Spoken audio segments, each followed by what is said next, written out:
Plasmogamy में mainly sperm का acrosome, mitochondria, Golgi body mix हो जाता है इसके अंदर। प्लाज्मोगेमी हो गया, प्लाज्मोगेमी है ना, यानी कि मिक्स द साइटोप्लाज्म, स्पर्म का साइटोप्लाज्म मिक्स हो जाता है तो प्लाज्मोगेमी। 7th नंबर हम देखेंगे, 8 नंबर देखेंगे। 8 नंबर में हमारा है कैरियोगेमी। कैरियोगेमी में क्या होगा कि अब स्पर्म का और इसका न्यूक्लियस मिल जाएंगे, है ना, हम इसको बोल देंगे फ्यूजन द न्यूक्लियस, दोनों का न्यूक्लियस फ्यूज होगा। अभी हम इसको नेक्स्ट डायग्राम में देखेंगे। अभी हम इसको नेक्स्ट डायग्राम में देखेंगे फ्यूजन कैसे, न्यूक्लियस का फ्यूजन कैसे होता है। यहाँ पे हम पाथवे भी देखेंगे, हम यहाँ स्पर्म का पाथवे भी देखेंगे। फिर हमारा लास्ट नंबर क्या था, एम्फीमिक्सिस। जैसे ही इनका न्यूक्लियस फ्यूज होगा तो इनका क्रोमोसोम भी मिक्स हो जाएगा, जिसको हम बोल देंगे एम्फीमिक्सिस। क्या बोल देंगे, एम्फीमिक्सिस। ठीक है, तो ये हो गया हमारा क्या, फर्टिलाइजेशन। अब हम इसी को एक स्टोरी बेस में समझते हैं, है ना, मतलब कि हम इसी को देखेंगे कैरियोगेमी और एम्फीमेक्सिस। एम्फीमेक्सिस मतलब क्रोमोसोम,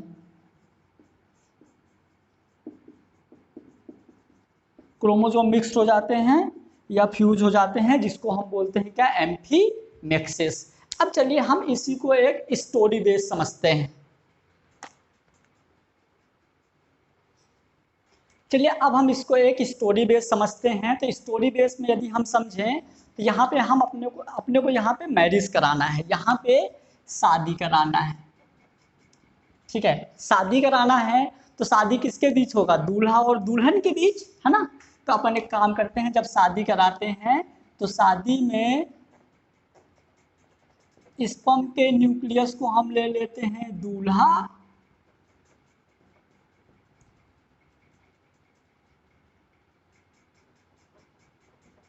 और एग के न्यूक्लियस को हम ले लेते हैं दुल्हन।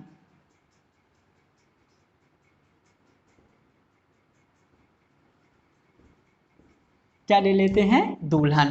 अब स्पर्म यानी दूल्हा और ये दुल्हन, दुल्हन का घर है ओवरी और दूल्हे का घर है टेस्टिस।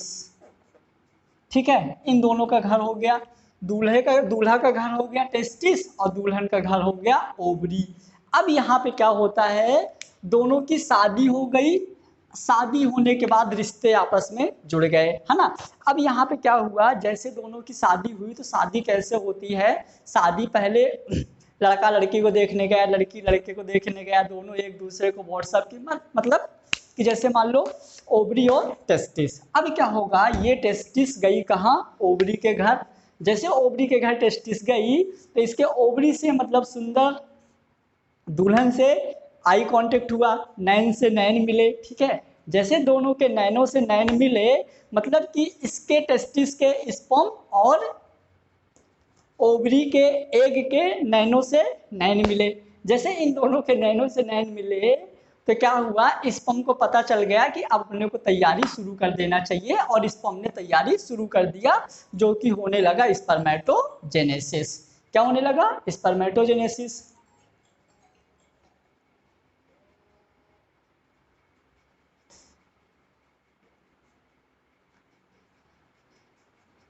इसने तैयारी शुरू कर दिया, और जैसे तैयारी शुरू किया तो यहाँ पे होने लगा स्पर्मेटो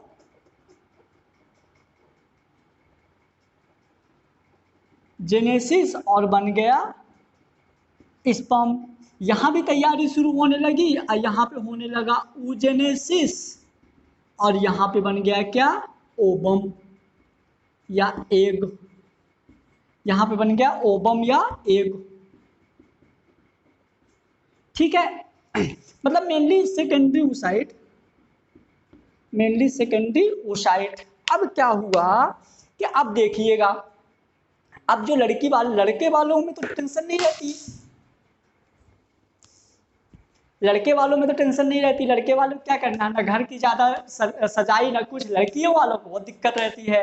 तो लड़की वालों को दहेज भी देना पड़ता है, घर में तैयारी भी करना पड़ता है, टीवी कूलर अलमारी बेड कितना सारा सामान लाना पड़ता है, पहली बात। दूसरी बात तो मेन घर में टेंट लगाना पड़ता है। लड़के वालों क्या है, मुंह धुले उठाए गाड़ी और पहुंच गए लड़की वालों के यहाँ बेचारे, ठीक है। हो गया, ज़्यादा बुराई नहीं करेंगे, समझ लो।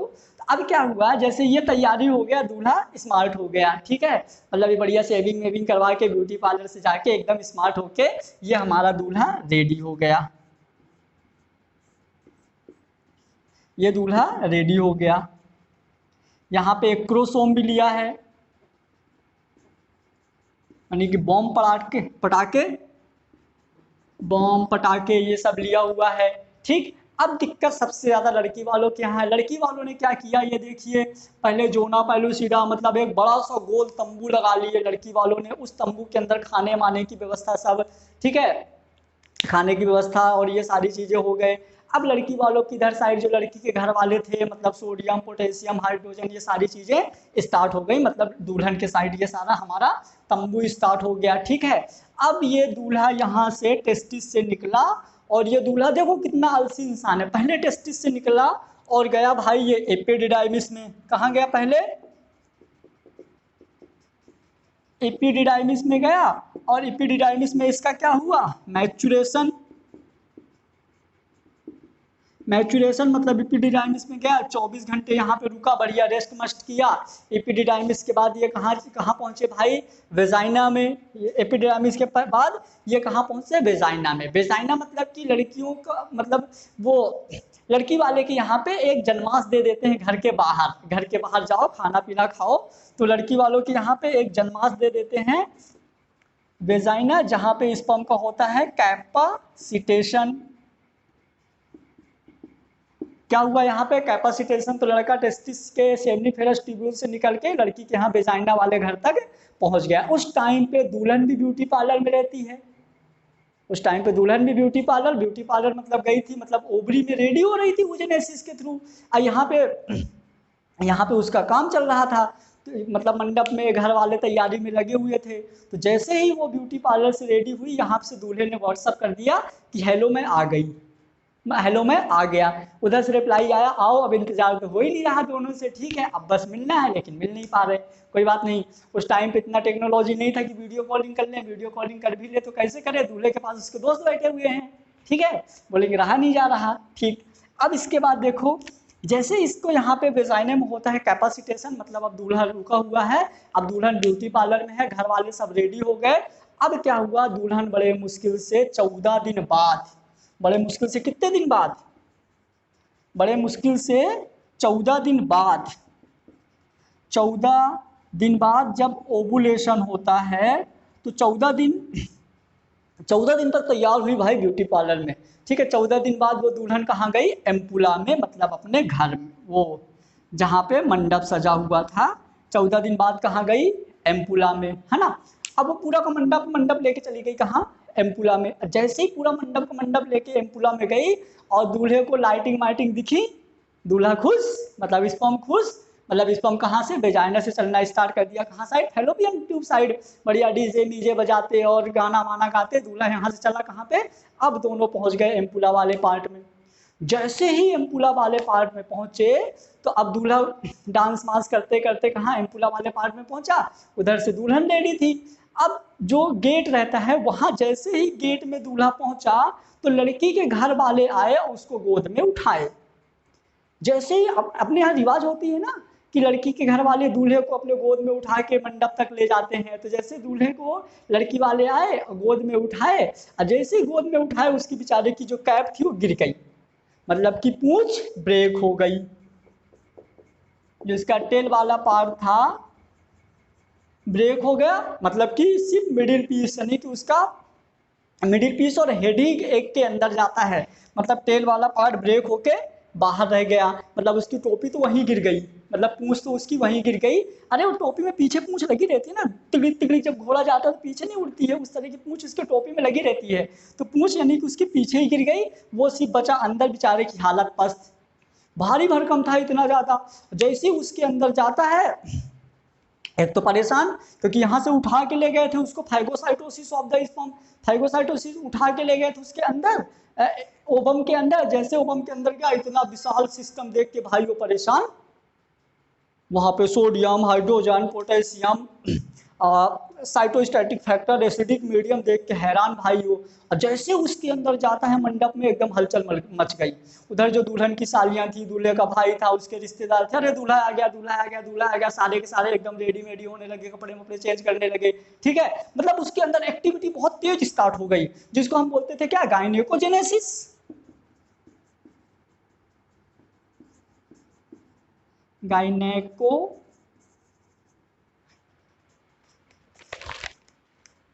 गाइनोजेनेसिस, जिसको हम क्या बोलते थे, गाइनोजेनेसिस। मतलब कि इसके अंदर की एक्टिविटी स्टार्ट हो गई कि दूल्हा आ गया, दूल्हा आ गया। जैसी एक्टिविटी स्टार्ट हुई, दुल्हन भी सोची अपने गेट से थोड़ा झांकने लगी। जैसे दुल्हन अपने गेट से झांकने लगी तो वहां पे दिक्कत, क्योंकि लड़कियां लापरवाह है। उसका जो रिंग था, जो इंगेजमेंट पहले नहीं हुई थी, जट चटमन्नी पट गया है, मतलब इंगेजमेंट हुई नहीं थी, तो उसकी जो रिंग थी, मतलब जो सेंट्रियोल था वो गुम गया। मतलब इसका सेंट्रियोल,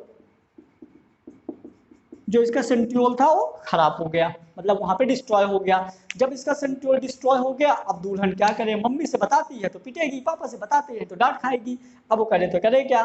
ठीक है, अब वो परेशान। अब उसने क्या किया भाई, दूल्हे को व्हाट्सअप किया कि भैया, अरे भैया क्यों बोलेगी, सैया मतलब जो भी, ऐसे बोली मेरी तो रिंग गुम गई। अब दूल्हा परेशान, भाई इतनी मेहनत से सेमनी फेरस ट्यूब्यूल से आके एम्पुला वाले पार्ट में इतना 24 घंटे मैंचुरेशन कैपेसिटेशन इतना सारा कुछ हुआ, 24 घंटे इतने टाइम बाद वो पहुंचा है, एक तो 2 दिन बाद कहाँ एम्पुला वाले पार्ट में, उसके बाद दुल्हन ने बोल दिया रिंग गुम गई। अब ये परेशान भाई क्या करें, दुल्हन तो लड़की है तो बोल के फ्री व्हाट्सअप कर दी, भैया रिंग गुम गई मेरी, या तो रिंग लाओ या तो चले जाओ। दूल्हा परेशान, दूल्हा परेशान। अब दूल्हा क्या किया, जैसे पंडित जी को साइड से, पंडित जी को 500 की नोट खिसकाया, पंडित जी थोड़ा जल्दी जल्दी करो, अभी मुहूर्त में टाइम है। तो पंडित जी ने बोले क्या हुआ, बोले एक और 500 की, एक और 500 की दिया। और जैसे ही इसका काम हुआ, तो अब क्या हुआ, पंडित जी ने बोले ठीक है, तो पंडित जी ने जल्दी जल्दी निपटाया, और दूल्हे ने बहाने बनाया कि अरे पेट गड़बड़ है। अब पेट गड़बड़ के बहाने से उनने अपने दोस्तों को बुलाया, चलो बोला चलो मार्केट। अब वो गया वहां पे मार्केट। अब मार्केट जो गया, तो जो उसकी रिंग थी, पैसा तो ले नहीं गया था, लेकिन रिंग हैवी वाली लिया था, तो अपनी रिंग को उनने बेच के उसी रिंग में 2 रिंग ले लिया। तो इसके पास जो प्रॉक्सिमल सेंट्रियोल था, इसमें डिवाइड करके 2 सेंट्रियोल बना लिया। ठीक है, और सेंट्रियोल है ना लेके आया, उधर पे मैसेज कर दिया दुल्हन को टेंशन नहीं लेने का, अपन 2 रिंग लेके आ गए, और दोनों रिंग को अपोजिट डायरेक्शन में दे देता है। अपोजिट डायरेक्शन में मतलब एक यहाँ एक यहाँ, मतलब एक दूल्हा एक दुल्हन, अपोजिट डायरेक्शन में रिंग दे दिया। और जैसे ही उसके अंदर गया तो उसका क्या इंगेजमेंट हो गया, है ना, इंगेजमेंट हुआ। और अब जैसे इसके अंदर जाता है, तो जो दुल्हन रहती है, तो कैसे उसके अंदर की एक्टिविटी कंप्लीट होती है, तो अब ये इसके अंदर चला गया है। अब इसके अंदर की एक्टिविटी क्या होगी, अपन वो देखते हैं।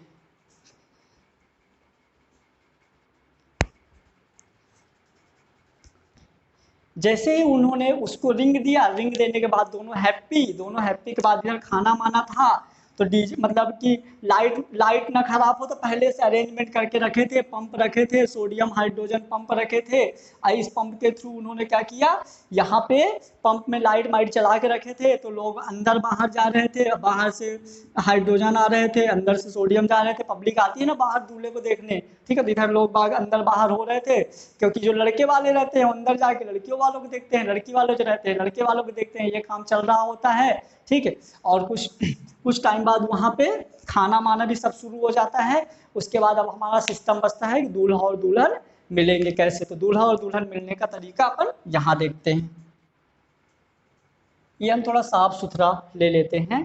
अब यहाँ पे जो स्पर्म था, ठीक है, तो अब स्पर्म क्या करता है, इसके अंदर जाता है और इसका डायरेक्शन अपोजिट हो गया। ठीक, तो हम इसको बोलेंगे SPP, sperm penetration pathway. Sperm penetration pathway, है ना, यहाँ स्पर्म का एग था, यहाँ फीमेल का एग था, है ना, यानी कि ये न्यूक्लियस, यहाँ पे इसका ये न्यूक्लियस। तो ये एग में ऐसे एंट्री करता है, इस एंट्री को हम बोलेंगे स्पर्म पेनिट्रेशन पाथवे। उसके बाद ये यहाँ से इधर जाएगा जिसको हम बोलेंगे स्पर्म SCP यानी कि स्पर्म कॉपुलेशन पाथवे। ठीक है, यहाँ से एक भी आएगा और ये दोनों आके यहाँ पे क्या होगा, यहाँ पे दोनों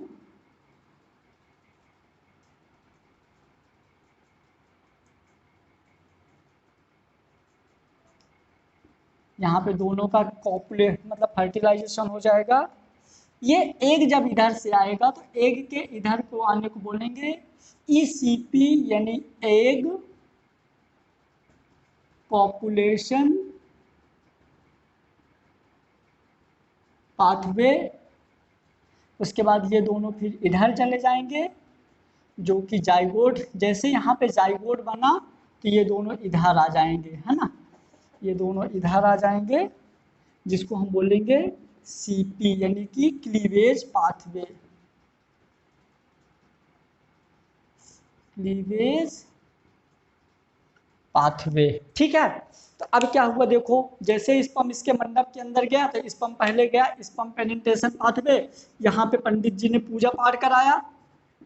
ठीक है, यहाँ पे पंडित जी ने पूजा पाठ कराया, जो भी शादी मादी होती है शादी वाला सिस्टम यहाँ किए। उसके बाद पूजा पाठ करवाने के बाद फिर स्पर्म वो दूल्हे को कहाँ ले गया, स्टेज में ले जाया गया।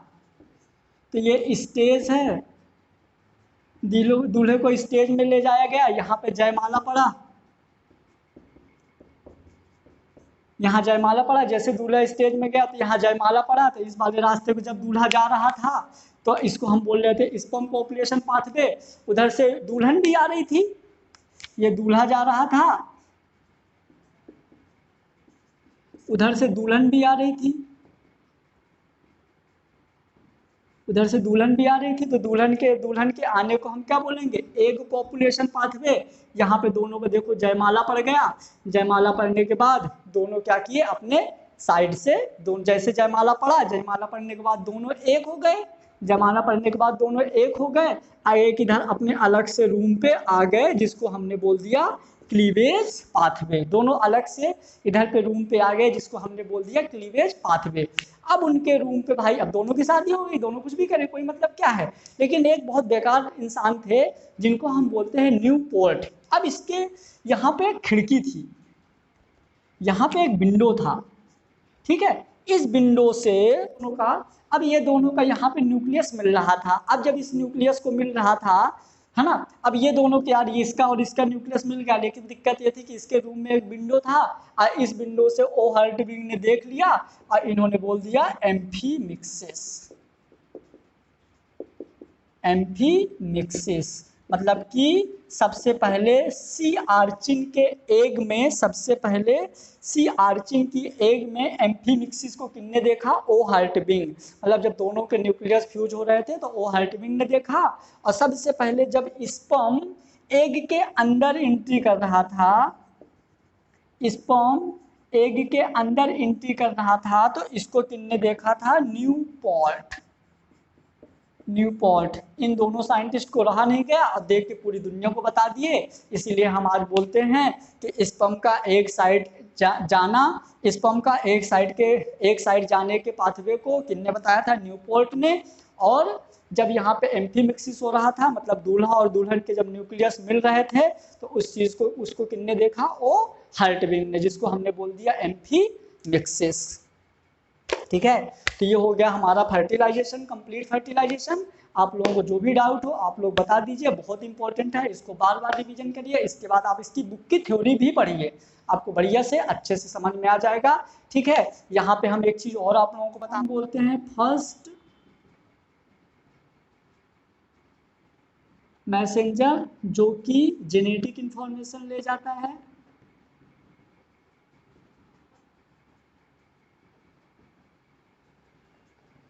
एमपी, जिसको हम सेकेंडरी मैसेंजर भी बोलेंगे। ठीक है, तो ये दो चीजें आप याद रखिए कि जो स्पर्म होता है वो प्राइमरी मैसेंजर होता है फॉर फर्टिलाइजेशन, और साइक्लिन एएमपी जो होता है सेकेंडरी मैसेंजर होता है फॉर फर्टिलाइजेशन। ठीक है, थैंक यू सो मच। आप लोगों को जो भी डाउट हो इसके कमेंट बॉक्स में आप कर दीजिए, कमेंट कर दीजिए, जो भी इसका डिटेल इन्फॉर्मेशन होगा आपको बता दिया जाएगा। ठीक है।